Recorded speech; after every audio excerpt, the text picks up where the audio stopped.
All right, on the phone right now, we have the man, the legend, Chris Jericho. Obviously, you know him from his wrestling career and maybe Fozzy, and he also has a very unique tribute band. First of all, Chris, thank you so much for taking the time today. I really appreciate it. Yeah, excited, man. Back to Worcester this weekend, and it's going to be a rock and roll party for sure. We're super excited. I know you've come through here, I'm sure, a bunch, not just with wrestling, but with Fozzy. You know, you're probably over at the Palladium a bunch of times. One time we were playing a gig with Fozzy at the Palladium, and we were pulling off the highway, and it was just like jam-packed. Cars were everywhere, and it's like there's traffic jams, and people like just lined up for hundreds and hundreds of feet. And we were like, man, I mean, this is going to be a great gig tonight. The Palladium is going to be jam-packed. And we found out that Good Charlotte was playing the Centrum next door. So that's my big Worcester memory. That's a great one, sorry about that. But you're going to be here Saturday night at Rascals with Kuarantine, the Kiss tribute. Now, you guys only focus on Kiss and during their non-makeup period. I agree with you. I've read in some interviews, you said some of that stuff is great and it gets lost because everybody focuses on the classic 70s stuff. What drew you to that to begin with, to form a band? Yeah, so I'm a child of the 80s, and I always liked 80s Kiss better than 70s Kiss because that's when I discovered the band on the Animalize record. So I've been trumpeting for years that 80s Kiss is the best era of Kiss. And, you know, Paul and Gene don't necessarily disagree with that. They always say whatever, you know, floor of the elevator you got on, that's where you always have the fondest memories. And my Kiss floor of the elevator was 80s. So during the pandemic, a couple friends of mine were putting together a cover of No, No, No from Crazy Nights, the Kiss record from 1987. And they sent it over to me because they know that I love non-makeup Kiss. And I was like, this is great. They said, what do you want to sing on it? I said, sure. What are you going to do with it? And they said, well, we're just doing it for fun. I was like, fun? Like, there's a pandemic going on. Nobody's releasing anything new. Nobody could promote anything or go on tour. So why don't we do this song and release it to the radio and see what happens? And lo and behold, we ended up with a top 20 hit on rock radio with this obscure Kiss song from the 80s. And I was like, this material is really good. And for the people that know it, they know how good it is. And for the people that don't, a good song is a good song. Why don't we continue forward? So then we did a few other tunes, released them to the radio the same way, came out of the pandemic and said, why don't we start playing some shows? And that's kind of how it all started, to where we became the world's only non-makeup 80s Kiss cover band. And we've really found a niche to where, once again, like if you're a Kiss fan, there's people in the crowd who sing these lyrics and know them better than I do. And there's other people in the crowd who've never heard these songs in their lives who are just having a great time because it's so much fun. And that's the secret to Kuarantine, is we just make it fun. We've got a great band. We don't have a problem doing the pomposity of the guitar solo, the drum solo, you know, singing along with Let's Put the X in Sex and Heaven's on Fire and Lick It Up and Turn on the Night and Unholy. And it's hit after hit after hit. And then we started playing a few of the makeup songs, but we played them the way that Kiss played them in the 80s, which is super fast. So that's a lot of fun as well, because we're doing, you know, a Love Gun or a Detroit Rock City, but doing them at almost double the tempo, to where it's like it's all 80s non-makeup Kiss from a musicianship standpoint and from an attitude standpoint and from a fun standpoint. And we've been doing great with it ever since. You know, I think you nailed it when you said a good song is a good song. And right. You know, everybody knows Gene and Paul can write just great, catchy songs. Yeah. And like Tears Are Falling. Oh my God, like that song lives in my head forever. And that's what it comes down to. And it's amazing. There's so much of it. Is there something that you haven't recorded yet that you want to tackle and tell the world, hey, there's this song too? Well, I mean, that's the beauty of it. I mean, there's such a cache of songs that we could record. And then I think we're working on our eighth one right now. So, and there's so many more that we could do. So we get together as a band and we say, here's some ideas of songs that might work. And we've been doing like a Gene song, a Paul song, a Gene song, a Paul song. And the last one we did was Unholy by Gene from the Revenge record, which by far was our biggest song. It just went number 10 on the hard rock charts in America. The video's got over 1 million views. It's really kind of taken us to the next level. So we look through the catalog because, once again, you've got, Lick It Up, Animalize, Asylum, Crazy Nights, Hot in the Shades, the Smashes, Thrashes, and Hits, Revenge. So there's a lot of material on there. But now we pick the songs that we feel will go over great live because we do a lot of shows. I mean, we could literally tour with Kuarantine almost every weekend if we wanted to and if we had the availability, because all of the guys in our band play in other bands. So we tour as much as we possibly can. So when we get a chance to do the shows like this weekend in Worcester, and we'll also be in upstate New York, in Albany, and in Rome, New York.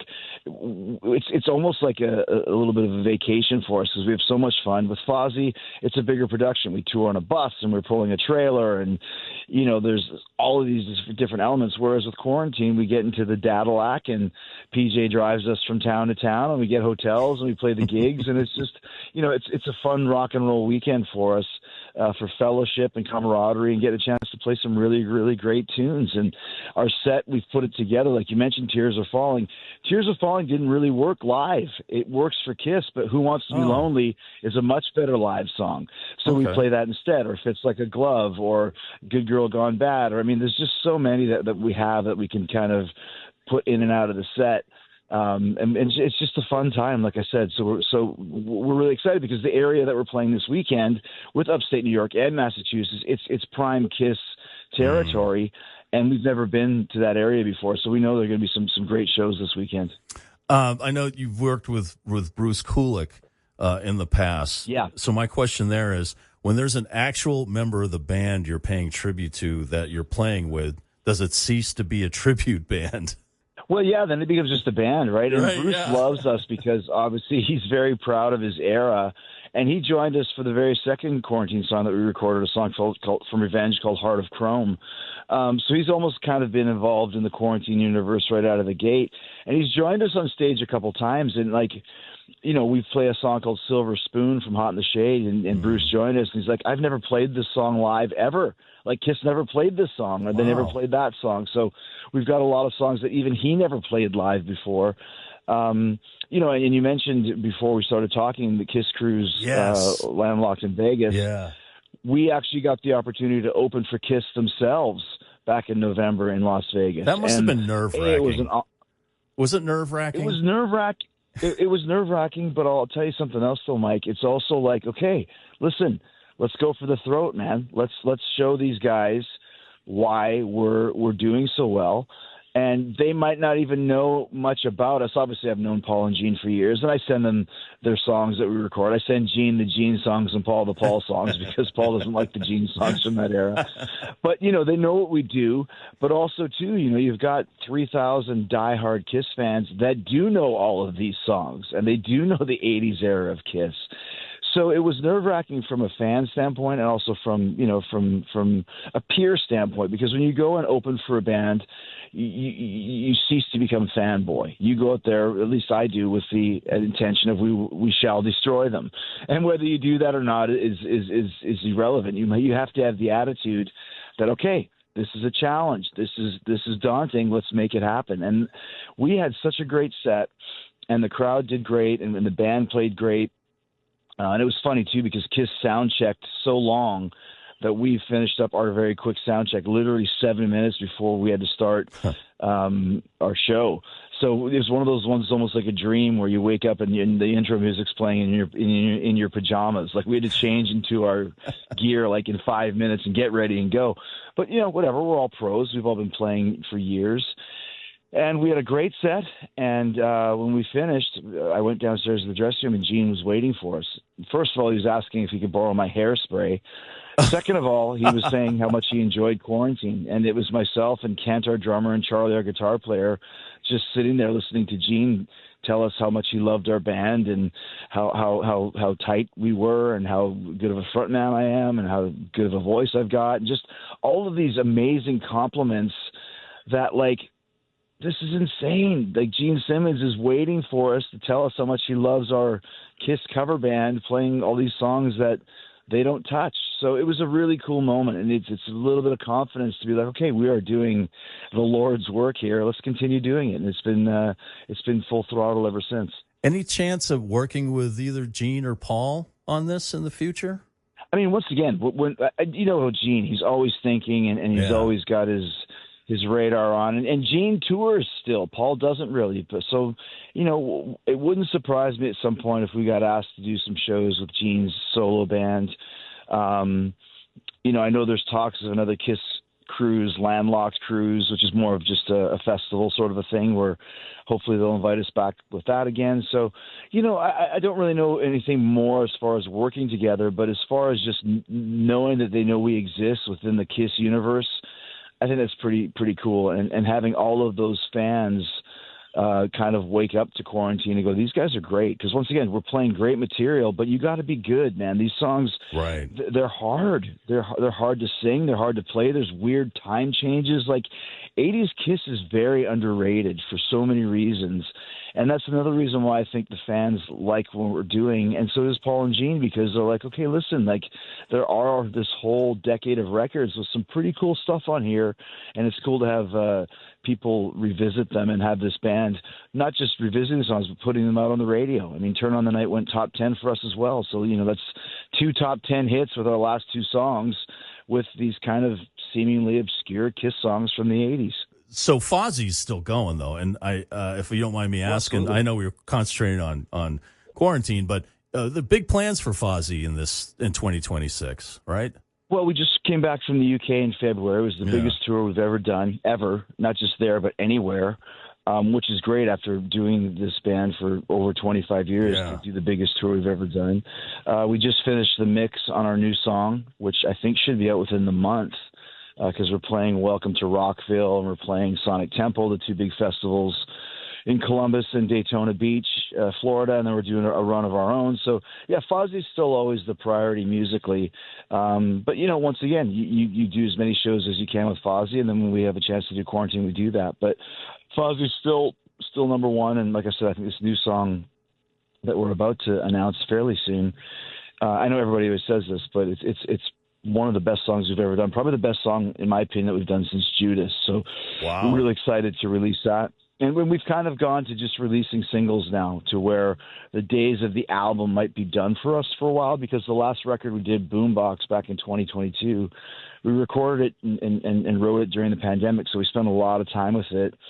And then you put a record out and, you know, 3 or 4 songs go to radio and you play 3 or 4 songs live, and then you got 3 or 4 songs that just disappear and they're never played or talked about ever again. And we didn't like that, because every song we write, we put a lot of time and effort into it. And so we thought, let's just do more frequent singles, and that way every song gets a chance to be on the radio and get to play live and kind of live and die on its own that way. So that's kind of what our plan was, and that's what we did with Spotlight and Fall in Line and Crazy Train, and that's what we're doing with this new song, which I think should be out fairly soon, within a month, hopefully. Maybe there's some hyper hardcore Fozzy fans that will start a band to cover all those lost songs, like you're doing with Quarantine with Kiss. You know? I mean, you'd love that, right? Like, there's a lot of bands that do Judas, which is great. I just saw a band the other day doing Bad Tattoo from the Do You Want to Start a War record. I was like, that's the first time I've ever seen a Bad Tattoo cover. So yeah, you never know, man. Maybe there's a Fozzy tribute band out there somewhere getting ready to unleash on the world. Go for it, man. We love it. Is wrestling still in play for you? Oh, of course. Yeah, exactly. Yeah, I've never said that I was stopping. You just do different things at different times, and this past little bit has been a lot more focused on some of the other activities that I have. So it's been going good, man. How do you keep up with it all? I mean, you've been doing it for quite a while, and you got the podcast. How do you keep up with it all? I do 3 things in a day, and I'm like, I'm exhausted.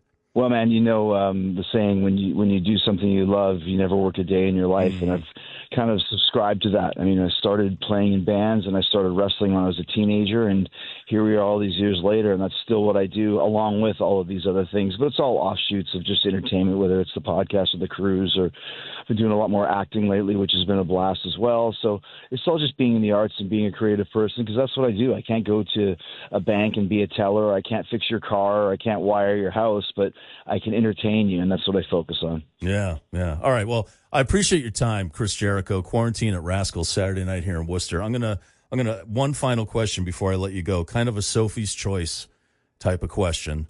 Might put you in an impossible position here. Out of the 4 solo albums, which one is your favorite? Paul Stanley. Easy. Really? I love Paul's record, man. I think every song on that is a classic, except for Hold Me, Touch Me. I'm not a big fan of that.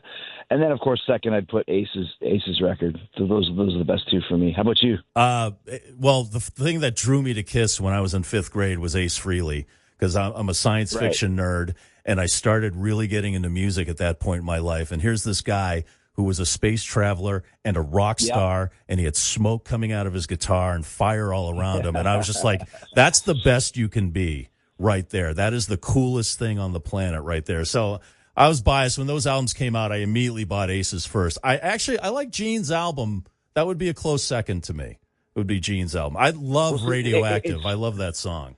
See, it's funny, if you fast forward a few years to 1984, the first time I ever saw Kiss was this guy with long curly hair, and his hands are on fire, and he's yodeling, and then this band has like the greatest time ever with all these chicks, and they're just playing, and then he jumps through a ring of fire at the end. That was Paul Stanley on the Heavens on Fire video, and I was like, that's the coolest guy I've ever seen in my life. I want to be just like that guy, hands on fire, jumping through hoops, making out with chicks, and playing rock and roll. That's what I want to do for the rest of my life. Well, you've been doing pretty well on all that. You can check all those boxes. You've been doing pretty well so far with all that. So, Chris Jericho, thank you. It, man. Man, we're looking forward to coming to Worcester. It's going to be a rock and roll party. So we'll see you guys all there on Saturday.